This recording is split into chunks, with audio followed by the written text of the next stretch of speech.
राधे बाग अपने सिपाहियों के साथ सोने से लदी खचाखच गाड़ियां लेकर शहर की तरफ जा रहा था कि तभी रास्ते में राधे और उसके सिपाहियों पर दुश्मनों का हमला हो जाता है।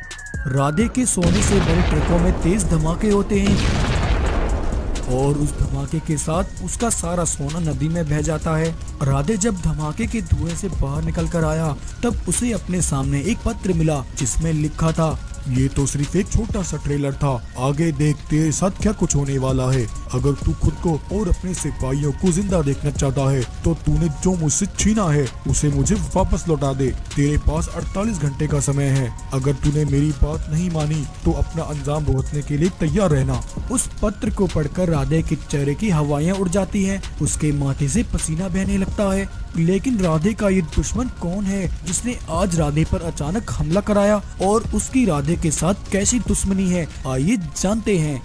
दरअसल यहाँ आसपास के सभी जंगलों का राजा रुद्र एक बहादुर और जाबाज योद्धा था, लेकिन एक राजा होने के साथ ही रुद्र बड़ा ही रहमदिल था। उसकी रहमदिली और अच्छे व्यवहार के चर्चे बहुत दूर दूर तक फैले हुए थे। रुद्र हर रोज जंगल की बस्तियों में रहने वाले गरीब और अनाथ जानवरों को हर रोज 2 वक्त का भोजन कराता था और उन्हें उनकी इच्छा अनुसार अनाज देकर उनकी मदद करता। रुद्र का जंगल आसपास के जंगलों में सबसे खुशहाल जंगल था, क्योंकि रुद्र जैसे राजा के रहते वहाँ के जानवरों को ना कोई दुख था और ना कोई परेशानी थी। रुद्र की इस सुख समृद्धि और संपत्ति के पीछे उसे विरासत में मिली उसके पास एक ऐसी खास जादुई मशीन थी जो किसी को भी पल भर में धनवान बना सकती थी। उस मशीन में एक सिक्का डालने पर वो बदले में 100 सिक्के बनाकर देती और थोड़ा सा अनाज डालने पर वो अपने अंदर से अनाज की बोरियां निकाल कर देती। उस चमत्कारी जादुई मशीन की वजह से रुद्र आज आसपास के जंगलों में सबसे धनवान राजा था। जब रुद्र का नाम और शोहरत चारों तरफ इतनी फैल गई तो पास के जंगल में रहने वाले कांचा बाघ को ये चिंता सताने लगी कि कहीं उसके जंगल के जानवर भी बाकी जंगलों की तरह रुद्र को ही अपना मसीहा ना मान ले। कांचा की ये चिंता दिन प्रतिदिन बढ़ती ही जा रही थी, क्योंकि उधर रुद्र का नाम और उसकी ताकत बनने लगी और उसे सब जानने लगे।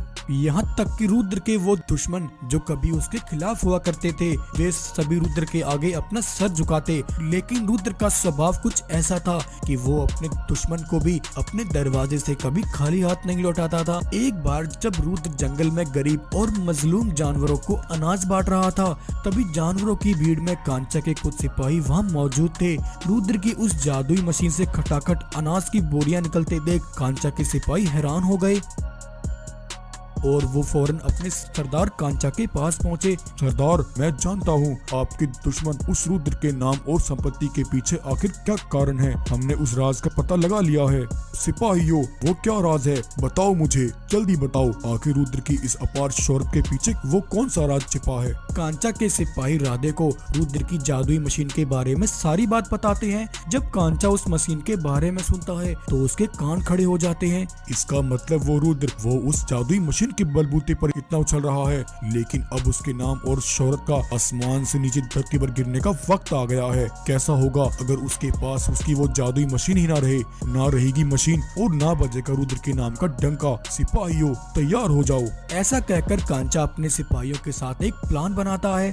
कांचा के सिपाही आधी रात रुद्र के जंगल आकर उसकी जादुई मशीन को चुराकर वहां से भाग जाते हैं और उस मशीन को कांचा के पास ले आते हैं। कांचा उस मशीन को देखकर बहुत खुश होता है। कांचा उस मशीन की चमत्कारी शक्तियां देखने के लिए अपने एक जिंदा सिपाही को उस मशीन में डाल देता है। तभी उस मशीन के अंदर से एक जादुई रोशनी निकलती है और उसमें से कई बाघ सिपाही निकलकर बाहर आते हैं। अरे वाह, ऐसी अद्भुत चमत्कारी चीज तो मैंने आज तक नहीं देखी। अब मैं इस मशीन की शक्तियों से अपनी एक बड़ी सेना तैयार करूंगा और अपनी उस विशाल सेना की मदद से अपना एक बड़ा साम्राज्य बनाऊंगा। ऐसा कहकर कांचा उस मशीन की जादुई शक्तियों का गलत प्रयोग करने लगा। लालच में आकर उसने धनवान बनने के लिए जादुई मशीन से सोना बनाना शुरू कर दिया।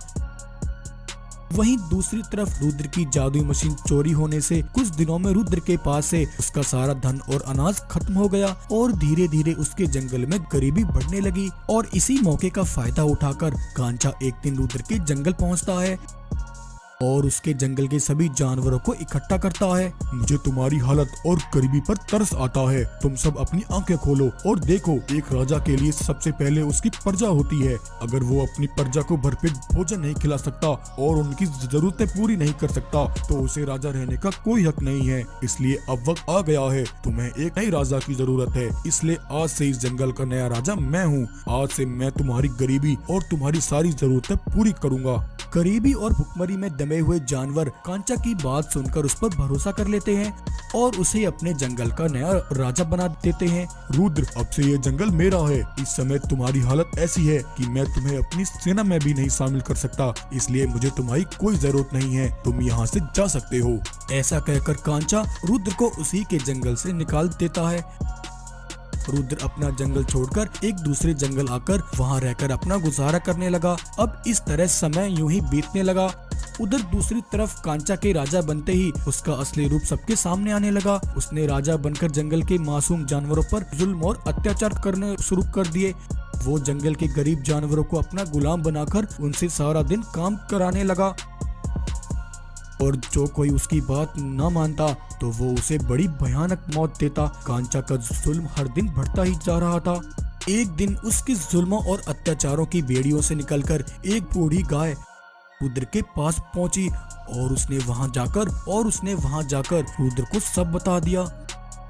रुद्र महाराज, आपकी उस जादुई मशीन को चुराने वाला कोई और नहीं बल्कि कांचा बाघ है। तुम्हें अपने जंगल से बाहर करने के पीछे भी कांचा की साजिश थी। वो उस मशीन की शक्तियों का गलत प्रयोग करके उससे रातों रात धनवान होना चाहता है। लेकिन गाय, ये सब तुम्हें कैसे पता? तुम तो उसकी कैद में थी। हाँ रुद्र महाराज, दरअसल कांचा ने उस जादुई मशीन को एक गुफा में छुपा कर रखा है। एक दिन मैंने खुद अपनी आंखों से कांचा को उस मशीन से बड़ी तादाद में सोना निकालते हुए देखा। ये देखकर मैं सीधा आपके पास दौड़ी चली आई। रुद्र अब सारी सच्चाई जान चुका था कि कांचा ने उसके साथ धोखा किया है। गाय, तुम सब चिंता मत करो। उस जालिम कांचा ने लालच में आकर मेरी मासूम प्रजा पर जो जुल्म किए हैं, मैं उस जालिम से उसका पाई पाई का हिसाब लूंगा। और इस तरह रुद्र ने कांचा के मन में अपना डर बनाने के लिए बीच रास्ते में उसके सिपाहियों पर हमला करवाया और कांचा को एक पत्र भेजा। उधर कांचा अब उस पत्र को पढ़कर परेशान हो गया। आखिर मेरा ऐसा कौन सा दुश्मन पैदा हो गया जिसने सामने आए बिना मेरा करोड़ों का नुकसान करा दिया। एक बार वो दुश्मन मेरे सामने आ जाए तो मैं उसे छठी का दूध याद दिला दूंगा। और फिर हुआ कुछ ऐसा कि रुद्र एक बड़ी सेना के साथ अपने जंगल वापस लौटा और अपने सिपाहियों के साथ कांचा पर हमला शुरू कर दिया। देखते ही देखते रुद्र के सिपाहियों ने कांचा के सारे सिपाहियों को वहीं ढेर कर दिया। रुद्र ने कांचा को जिंदा उस मशीन में डलवा दिया और उस मशीन के अंदर से और उसे एक पत्थर में बदलकर उसकी पत्थर बनी मूर्ति को जंगल के बीच चौराहे पर लटका दिया और उसे सबके सामने इबरत का निशान बना दिया। तो इस तरह आज रुद्र को उसकी खोई हुई वो चीज वापस मिल गई और फिर रुद्र अपने जंगल में हंसी खुशी फिर से रहने लगा। तो ये कहानी आपको कैसी लगी? कहानी पसंद आई हो तो वीडियो को लाइक करें और चैनल को सब्सक्राइब जरूर करें। हर रोज की तरह उस दिन भी जंगल में सब सही चल रहा था कि तभी अचानक आसमान से बम की बरसात होने लगी। थोड़ी ही देर में जानवरों के घर आग की लपटों में तब्दील हो गए और हर तरफ अफरा तफरी मच गई। कुछ जानवर इस अफरा तफरी में अपनी जान गंवा बैठे। मासूम जानवरों पर हमला करने वाले और कोई नहीं बल्कि राठौर बाग के सिपाही थे। उन्होंने ना कुछ कहा और ना कुछ सुना, बस उस तबाही में बचे जानवरों को अपने साथ जबरदस्ती बंदी बनाकर ले गए। दूसरी ओर राठौर ने कैदी जानवरों को वहां आते ही काम पर लगा दिया। उसने जबरदस्ती जानवरों से खुदाई करवाना शुरू कर दिया। जल्दी जल्दी हाथ चलाओ और ये गड्ढा खोदो। और तुम सिपाहियों, तुम खड़े खड़े क्या देख रहे हो? जाओ और आसपास के जंगलों से और जानवर पकड़ कर लाओ। ये सुनकर राठौर के सिपाही जंगल की चारों दिशाओं में फैल जाते हैं। लेकिन मासूम जानवरों को पकड़ने के पीछे राठौर का आखिर क्या मकसद था और इस गड्ढे के पीछे वो कौन सा राज था? आइए जानते हैं। कुछ समय पहले जब एक बार राठौर ने कुछ शैतानी बाघों के साथ मिलकर शैतानी शक्तियां इकट्ठा करने के लिए लगातार कई दिनों तक एक हवन किया और एक लंबे इंतजार के बाद शैतानी शक्तियां पाकर राठौर ने एक बड़ा मकसद तैयार किया।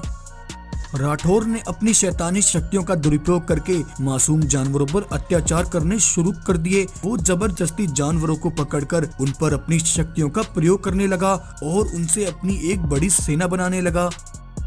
राठौर के अत्याचारों से परेशान जानवर मदद की गुहार लगाने बगीरा के पास गए। बगीरा, जिसके पास कुछ जादुई शक्तियां थीं, वो उन शक्तियों से हमेशा सच का साथ देता और गरीब, मजलूम, अनाथ जानवरों की मदद करता। अपने इन अच्छे कर्मों की वजह से बगीरा जंगल में मशहूर था। बगीरा, हमारी मदद करो। वो जालिम राठौर बाघ, उसने कड़ी तपस्या से शैतानी शक्तियाँ हासिल कर ली हैं। वो उन शक्तियों से हम पर अत्याचार कर रहा है। वो जालिम जबरदस्ती हमारे बच्चों को पकड़कर उन्हें अपनी सेना में शामिल कर रहा है।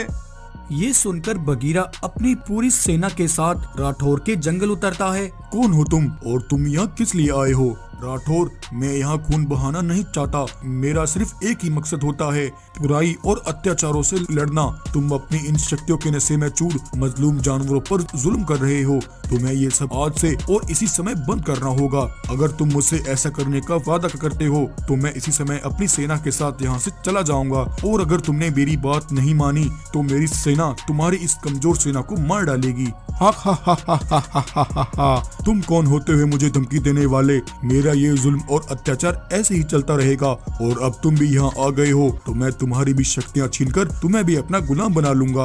अगर ऐसी बात है तो फिर तुम अपना अंजाम भुगतने के लिए तैयार हो जाओ। ये कहते ही बगीरा अपनी शक्तियों से शैतानी राठौर और उसकी सारी सेना को कैद कर लेता है। बगीरा राठौर से उसकी सारी शक्तियाँ छीनकर एक मणि के अंदर कैद कर लेता है और उस मणि को ले जाकर एक बड़े गड्ढे के अंदर दबा देता है। अब राठौर इस मणि तक कभी नहीं पहुंच पाएगा और वो सारी उम्र सलाखों के पीछे रहेगा। लेकिन उस समय बगीरा को वो मणि छिपाते हुए राठौर का गुरु एक शैतानी भालू देख लेता है। अब कुछ साल ऐसे ही बीत जाते हैं, लेकिन एक दिन वो शैतानी भालू राठौर का पता पाकर मौका मिलते ही उसे बगीरा की कैद से आजाद करा देता है और राठौर को उस मणि का पता भी बता देता है। तो इस तरह आज राठौर बगीरा की कैद से आजाद होकर अपनी खोई हुई शक्तियों को वापस पाने के लिए मजलूम और गरीब जानवरों से उस गड्ढे की खुदाई करवा रहा था। वहीं दूसरी ओर राठौर के सिपाही एक जंगल में पहुंचकर एक बूढ़े शेर और शेरनी को बंदी बनाकर अपने साथ ले जाने लगते हैं। उस शेर और शेरनी का बेटा शिवा अपने माता पिता को बंदी बना देखकर कहता है, अरे छोड़ दो, तुम मेरे माता पिता को कहाँ लेकर जा रहे हो? दुष्ट शैतानी बाघों, छोड़ दो मेरे माता पिता को। लेकिन राठौर के सिपाही उसकी एक नहीं सुनते और शिवा के माता पिता को उठाकर अपने साथ ले जाते हैं। लेकिन उनका पीछा करते हुए शिवा भी उनके साथ राठौर के जंगल आ जाता है और शिवा वहां आकर हैरान हो जाता है। शिवा देखता है कि एक शैतानी बाघ अपनी शैतानी सेना के साथ उसके माता पिता और वहां कैद मासूम जानवरों से एक गड्ढा खुदवा रहा है। बस कुछ समय की बात है और फिर मुझे मेरी खोई हुई शैतानी शक्तियाँ वापस मिल जाएंगी और तब मैं उस बगीरा से अपना बदला लूंगा। शिवा ये सुनकर घबरा जाता है और फौरन बगीरा के जंगल उसके पास पहुंचता है और वहां आकर बगीरा को सारी बात बताता है। बगीरा, मेरे माता पिता को बचा लो। एक शैतानी बाघ ने मेरे माता पिता और कई मासूम जानवरों को बंदी बना रखा है और वो उनसे एक गड्ढा खुदवा रहा है। वो कह रहा था कि उस गड्ढे के अंदर उसकी खोई हुई शक्तियाँ छिपी हैं जिन्हें वो वापस पाना चाहता है और वो तुमसे कोई अपना बदला लेने की बात भी कर रहा था। जब बगीरा ये सुनता है तो उसे सब समझ आ जाता है कि वो शैतानी बाघ और कोई नहीं बल्कि राठौर है। इसका मतलब वो राठौर मेरी कैद से आजाद हो गया। मुझे उसे रोकना होगा वरना वो सब तबाह कर देगा। तब बगीरा बिना टाइम गवाए अपनी सेना लेकर राठौर के पास पहुंचता है। बगीरा को वहां देखकर राठौर के होश उड़ जाते हैं। राठौर, उस दिन तो मैंने तुझे और तेरी सेना को जीवित छोड़ दिया था, लेकिन आज तुम्हें मेरे हाथों से कोई नहीं बचा सकता।